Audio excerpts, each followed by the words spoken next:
Hey everybody, I'm here with my buddy, the Economic Ninja. Hey everybody, how you doing? And there's a lot of things going on at one time, and one of them being our railroad system. There's all kind of strikes going on, and this just came out on the hedge.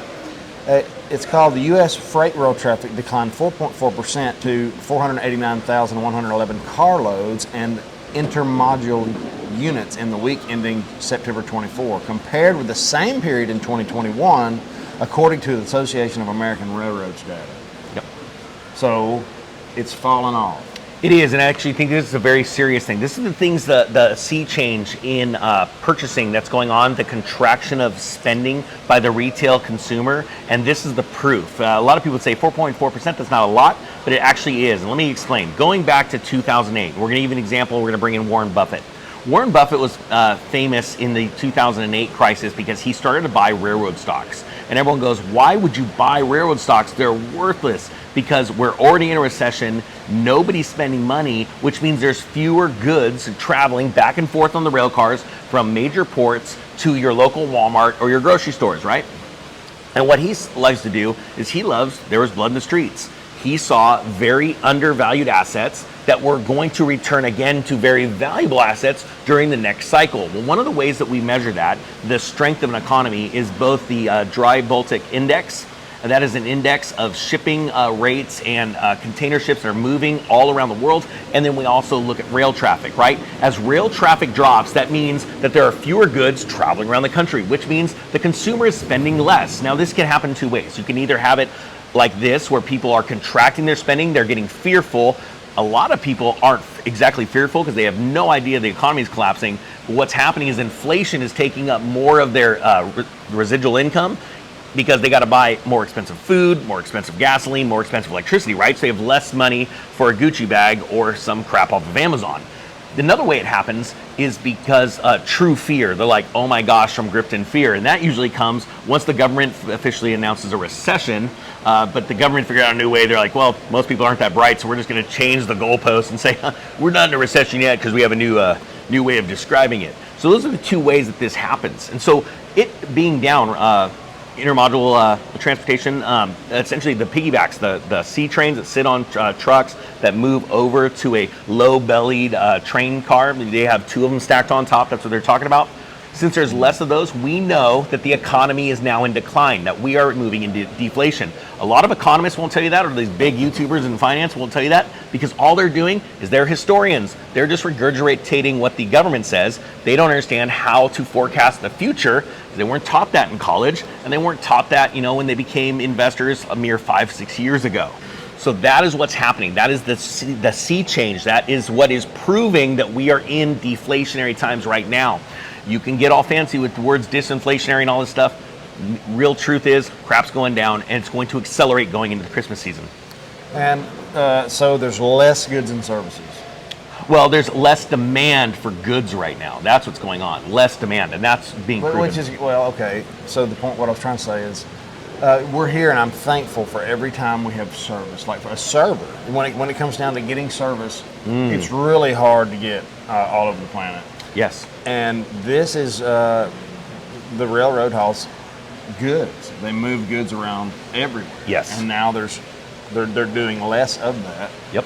So there's going to be less of whatever they used to haul. And this could be grain, it could be coal, it could be other things, right? It could be stuff that we absolutely have to have. It could be because of supply chain issues. I believe right now you're not seeing so many supply chain issues in America when it comes to rail traffic. However, we have seen in recent times where railroads have had to prioritize grain shipments over intermodal because they literally had a supply deficit of engineers and employees to work on the rails, to work on top of the rails. And so they've actually had to identify that, we only have so many locomotives to be able to pull the transportation, pull these trains. So we're going to prioritize them over human needs like food. That's what's crazy when you're talking about strikes.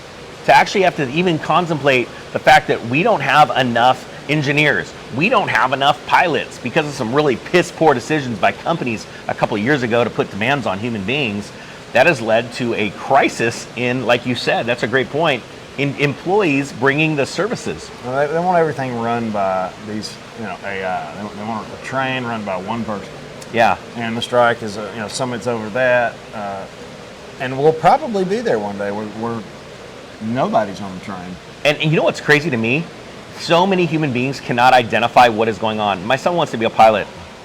And it was brought up to him by a very intelligent person and said, do you have a plan? Because right now it looks like the government wants all the airplanes to fly themselves. I said, well, at least right now, as Teslas run themselves into walls, that's not going to happen as of today. But yes, that is exactly where they're going. It's really and people not that very often Tesla runs into a wall. I know, I just had to say it. Yeah, I know. I mean, Just spontaneously combust, let's put it that way, I guess. There's issues, they're right? probably still more trustworthy than a teenager on the phone, texting and driving. That is absolutely true. I do know that from experience going on enough accidents to see that. But my point being is that how many people are not preparing for that? How many people have made it a career? In my hometown, we literally saw a gentleman just retire from Burger King after it was 26 years of service working at Burger King. And I don't want to insult this person because I think it's amazing that people have found something they like, or I don't want to say stuck, but they just continually work and they're honorable to their job. And then he retired because he was older, right?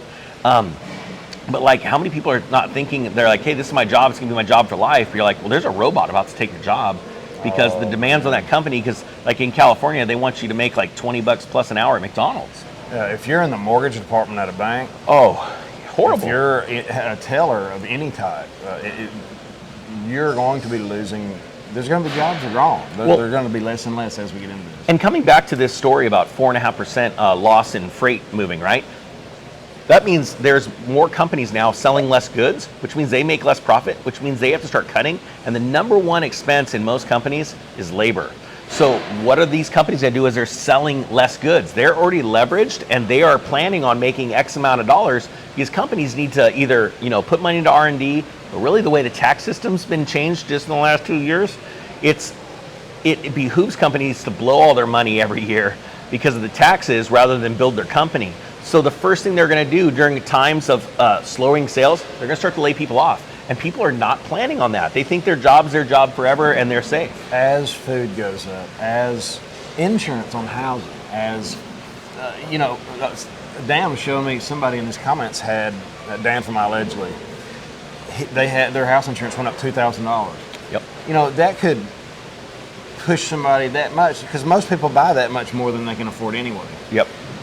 And now they've lost their job. Oh yeah. So, and then that's that fall off effect. As you lose your job, your spending goes to nothing. Yeah. It's all necessities. And then those companies that had laid you off, they start to see even less purchasing because there's less customers out there. And it really falls down fast. Okay, so I really like to bring up some solutions. Okay. I would say probably multiple streams of income is like Huge. a big one. You cannot rely on one stream of income. Side hustles can turn into a big help in something like this. And start small. Yeah, it sounds crazy. I tell this to everyone.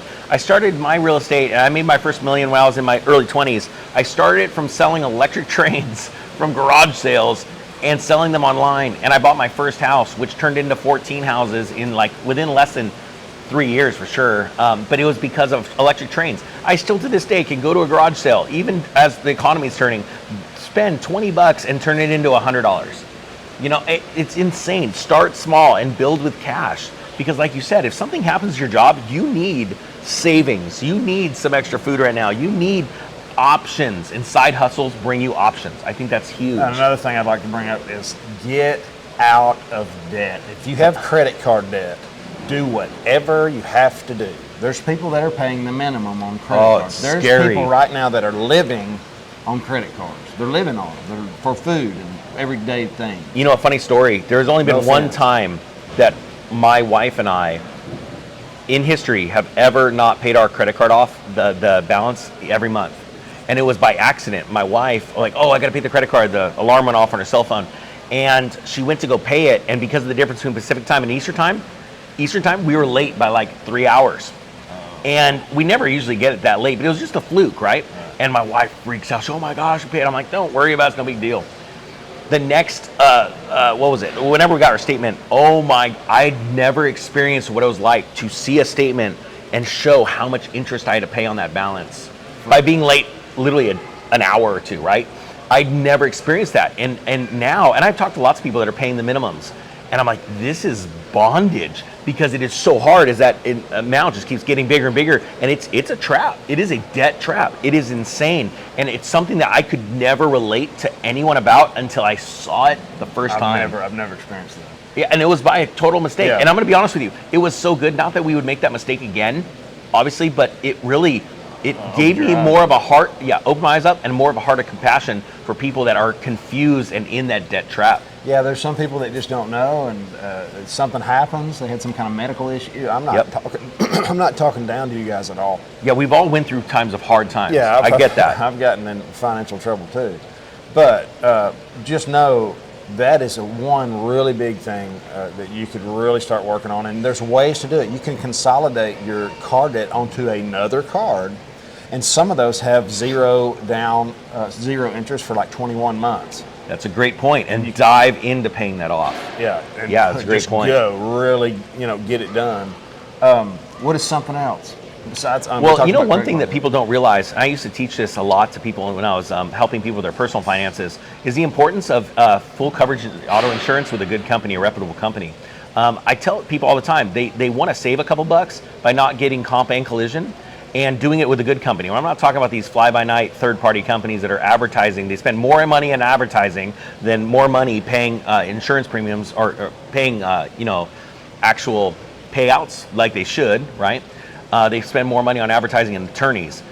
So I have a company, like I work with State Farm, and I've had so many claims that weren't my fault, but because it was full coverage, they took care of it. And it's been amazing. And it's like the difference in payment. I used to break it down on car insurance.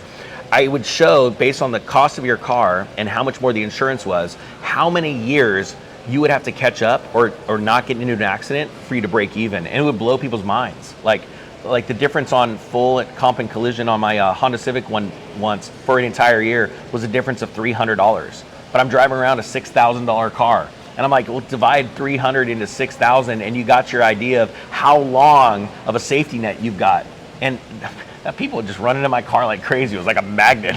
I'm surprised a cop didn't run into it one day because it looked like a little gangster mobile. But that's beside the point. But that's one thing. Have yourself covered properly with the proper insurances. Don't be overinsured, but think about, like, life can happen and most people don't think that. And so people get into medical issues and they're not prepared with the right insurance. And then they're having to, like you said, dive into credit cards. That's the number one cause of bankruptcy is not having health insurance. You know that? I did not know that. I did not know that. But ironically, the number one cause of divorce is money problems. So again, if we set ourselves, our financial lives built on a rock solid foundation, being no debt, being slow to spend, not caring about impressing the Joneses down the street, especially because you probably don't even respect them, but thinking like that, being different. And that's why I called myself the ninja, because my life, I could always buy whatever I wanted to, but I chose not to, and I didn't look like I could. I take pride in being different. You are different. I'm very different. There's not many people that are debt free. No, it's true. It's true. I mean, you're not the average if you don't act like those people. Yeah, I completely agree. You should do a study of the people that have all the nice cars and all the payments and all that, and really study them and do exactly the opposite. Yeah, that's a good point. That's a very good point. Be a little different and not be those things, and you'll probably get to buy their stuff later on. Yeah, I completely agree. And that's another thing. People are like, I can't believe you take advantage of all these people. When they have a good time, I'm like, well, they're going to lose it anyway. Yeah, somebody's got to step in and buy. Yeah, we're trying to warn everybody, but honestly, very few people are going to listen to us. Yeah, because we're different. No, we are different. I appreciate you coming on, man. I appreciate you. Thank you. Guys, have an awesome, awesome day. I will see you in the next one. See you guys. Later.